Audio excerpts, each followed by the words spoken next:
awalnya memang sudah benar tidak percaya, tapi akhirnya tetap melakukan itu. Lalu bagaimana nih hukumnya nih Pak Ustadz? Iya. Tentang susu apa sungguhnya, tujuan utamanya kan harus dilihat tujuannya apa gitu.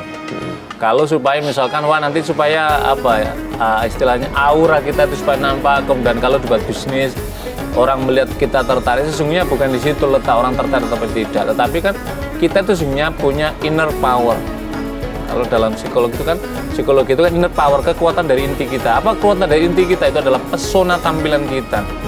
Dalam bahasa implementasinya itu adalah pesona akhlak kita. Ketika tutur kata kita baik, akhlak kita baik, akal kita gunakan untuk menunjukkan kepintaran kita, maka sehingga orang dengan serta-merta akan dengan sendirinya akan ada trust, percaya sama kita, dan kemudian pembelian kita itu tertarik. Kita kan banyak melihat di mall, di toko-toko gerai-gerai, itu kan meskipun berjejer 10 orang toko, tapi kan kadang orang kenapa lari? Kadang kan orang tampilan dia, pesona dia dalam menjelaskan.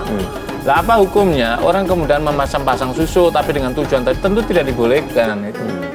Karena ini adalah bagian dari ada bisikan setan. Makanya ada beberapa penjelasan di beberapa kitab, misalkan Ibnu Taimiyah itu menjelaskan ada kahin, ada istilah dukun, ada al-araf itu seorang peramal, ada ahli nujum, kemudian ada ahli sihir. Nah, di antara keempat ini menggunakan jasa apa? Jasa bisikan daripada makhluk lain, yaitu jin tadi itu. Nah, kalau jinnya tidak beriman dan ini adalah sering menipu pandangan orang, maka tentu ini adalah sesuatu yang diharamkan oleh Allah. Padahal ada cara yang paling jitu, orang berikhtiar, orang berusaha berdoa, bermunajat kepada Allah, itulah bagian dari kekuatan dari untuk menjemput rezeki Allah tanpa menempuh jalan yang batil, jalan yang tidak dibenarkan oleh agama. Nah, Mas Dodo sendiri merasakan dampaknya setelah pakai susu? Menurut saya sih ada perubahan sedikit ya, perubahan, dan mungkin ada tertarik dalam join, ada orang yang mau join gitu dalam bidang. Saya kan bisnis MLM juga Mas. Ya, jadi ada yang tertarik lah gitu, dan juga ya seperti itu. Pak Ustadz mendapatkan rezeki dari hal seperti itu, berkah sih atau tidak sih Pak Ustadz? Ya, kalau tidak, itu tidak akan mendapatkan berkah. Apa mana berkah? Berkah itu adalah ziyadatul khair, bertambahnya nilai kebaikan dari harta benda kita itu gitu. Jadi kadang-kadang nominalnya tidak besar, tapi nilai manfaat yang dilahirkan itu menjadi besar dalam kehidupan kita. Itu yang dimaksud dengan berkah seperti itu. Justru kadang-kadang kita banyak menjumpai cara-cara semacam ini, kadang-kadang hartanya dapat banyak, tapi bawahnya panas, kemudian akhirnya nilai manfaat yang kita berikan tidak begitu besar, saya bilang gitu. Karena itulah saudaraku, memang kadang-kadang godaan berusaha itu tinggi sekali. Wah, sebelah itu begini, pakai begini, masa saya tidak begini? Itu berarti akan merapuhkan akidah kita, akan merapuhkan ketakwaan kita. Sandarkanlah setiap ikhtiar itu kepada Allah. Yakinlah bahwa rezeki itu tidak pernah tertukar ketika kita sudah jatah. Maka tugas kita adalah menjemput dengan sebaik-baiknya. Nah, Mas Dodo, selain dampak dari susuknya itu, selain untuk bisnis, ada dampak lainnya nggak? Dari situ yang saya rasakan, padahal di situ saya partner bisnis ya, jadi saya tertarik dengan seorang wanita, jadi dengan partner saya sendiri gitu kan. Jadi saya kepencut. Kalau saya ngomong Mas Dodo berselingkuh, itu benar atau tidak dengan hal seperti itu? Iya, karena kenapa, saya juga di situ juga sudah nggak tahan ya Mas ya, dengan perlakuan istri saya yang sebenarnya terhadap saya seperti itu. Jadi kalau boleh saya bilang, Mas Dodo melampiaskan kekecewaan sama istri, membuka hubungan dengan wanita lain, begitu? Iya. Oke, Pak Ustadz, mungkin juga tidak hanya Mas Dodo, banyak juga di luar sana yang kurang lebih tidak puas dalam tanda kutip perlakuan istri ke suami, tapi suami membalasnya adalah dengan mencari kesenangan di luar, nih Pak Ustadz. Tentu kita tidak dibolehkan mencari pelampiasan di jalan yang diharamkan oleh Allah. Pertama, berisiko karena menantang ketentuan Allah, nanti Allah akan berperhitungan sama kita. Jangankan Allah, kita sama manusia saja melanggar ketentuan manusia akan berperhitungan, hidup kita menjadi repot. Yang kedua berisiko terhadap jaringan, jalinan hubungan keluarga bersama istri. Yang ketiga melanggar kehidupan norma susila. Jadi ada 3 hal yang dilanggar. Karena itu para pemirsa yang dihormati Allah, ketika seseorang pasangan suami kecewa dengan praktek dan perilaku daripada istri kita, janganlah kemudian mencari jalan yang bermaksiat kepada Allah. Tapi justru yang harus adalah melakukan introspeksi, bermuhasabah, didandani ini, diperbaiki. Bagaimana relasi dengan istri, dengan anak-anaknya, justru bagaimana menumbuh kembangkan praktek keluarga itu menjadi sakinah mawaddah. Bukan, mohon maaf, seperti Mas Dodo tadi, kemudian akhirnya udahlah di luar kecewa, maka kemudian di dalam kecewa, kemudian akhirnya keluar. Justru inilah saya kira benih-benih petaka, awal petaka rumah tangga itu dimulai. Berapa lama itu berlangsung, Mas Dodo? Sekitar 2 tahun. 2 tahun. Istri tahu? Istri sih kurang tahu. Tidak tahu. Iya. Istri.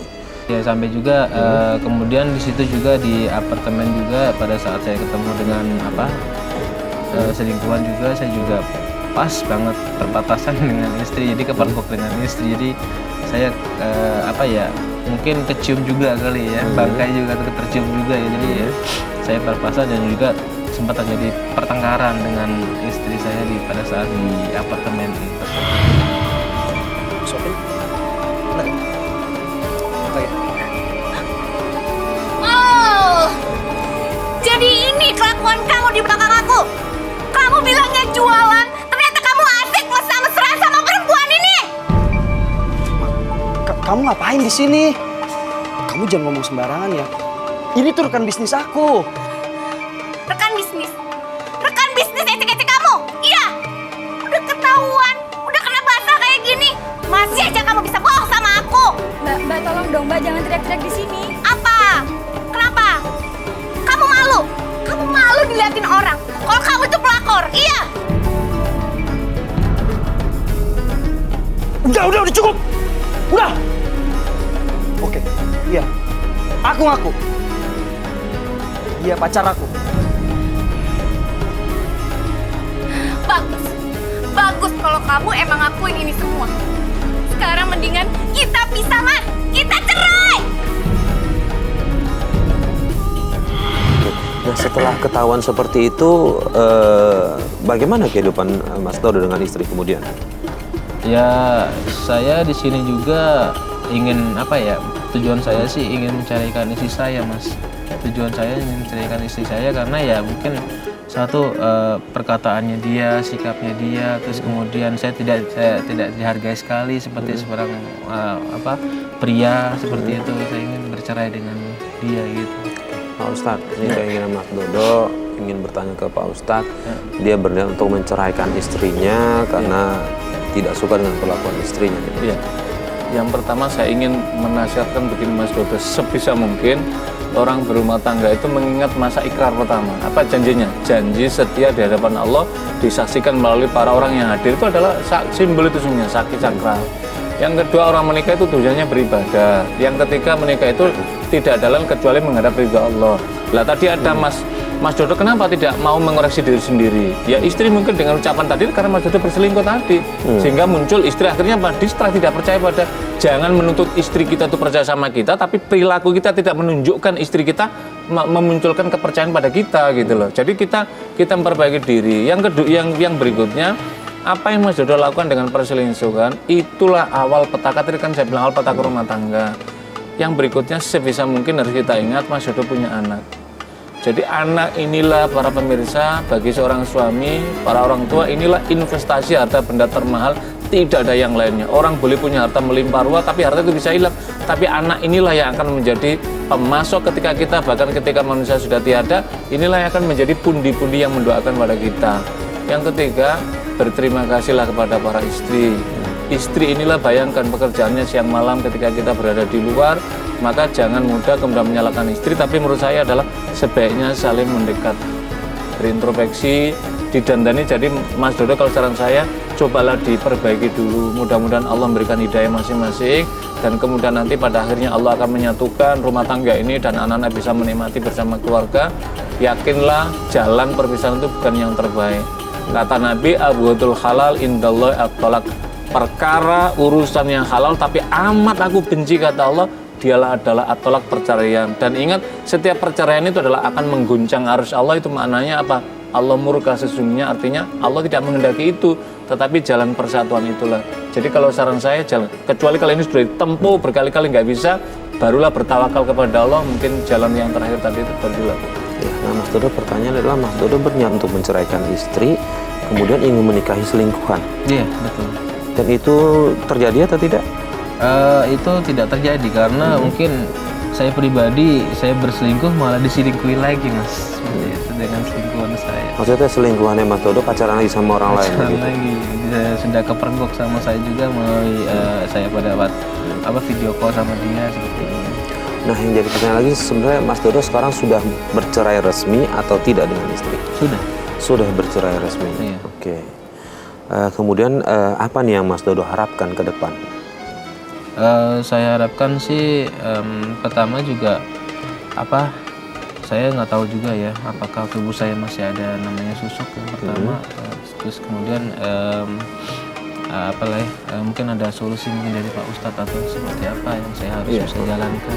Mas Dodo sama anak tapi masih bisa komunikasi? Masih bisa komunikasi sama si Ustadz. Oke, Pak Ustadz, Mas Dodo ingin memastikan masih adakah atau tidak susuk di dalam tubuhnya. Sebenarnya sih saya cuma pingin gimana sih cara kita untuk membentengi itu dan yakin ada atau tidaknya gimana kita buat ngeluarinnya itu, Pak. Yang pertama, karena ini kan nasihat tadi kan udah terjadi ya. Saya ikut bersedia setiap menyaksikan ada keluarganya. Tapi sebelum ini Mas Farid, kalau kita mencari jodoh, lihatlah tempatnya. Kalau ia tempatnya di tempat yang baik, yakinlah Allah mengiringi kebaikan itu. Yang kedua, kalau cara kita dengan cara berselingkuh, yakinlah suatu saat kita juga akan diselingkuhi oleh orang kita selingkuh. Surat An-Nur tegas sekali menyatakan ketika orang itu karena berzina, yakinlah orang kita zina itu juga akan melakukan yang sama. Maka caranya apa? Kembalilah kepada tuntunan agama Allah. Yang kedua, berkaitan dengan susuk tadi itu, cara bagaimana? Cobalah datang untuk diruqyah. Mungkin pengaruh aura keburukan yang ada melalui tadi itu, coba dibersihkan itu. Yang ketiga, bertaubatlah kepada Allah atas apa kedoliman yang pernah dilakukan oleh Mas Dodo. Dengan cara yang bertobat itu mungkin Allah akan berikan hidayah pada kita, Allah akan berikan kepercayaan pada kita, dan pada akhirnya manusia juga akan percaya pada kita. Yang berikutnya, tanggung jawab pada anak tadi tetap menjadi bagian dari Mas Dodo. Tetaplah dirawat, itu adalah bagian dari ikhtiar kebaikan Mas Dodo. Saya kira itu Mas Farid, kembali pada pintu taubat Allah SWT. Baik, terima kasih Pak Ustadz atas semua tausiahnya dan nasihatnya. Mudah-mudahan Mas Dodo bisa melaksanakan apa yang tadi Pak Ustadz sampaikan. Karena Mas Dodo datang ke sini kan niatnya baik, ingin merubah hidup Mas Dodo untuk menjadi lebih baik lagi ya. Terima kasih. Dan pemirsa, akhirnya sampai di sini Tawakal. Terima kasih atas kebersamaan Anda. Saya Farid Hasan undur diri. Wabillahi taufiq wal hidayah. Wassalamualaikum warahmatullahi wabarakatuh.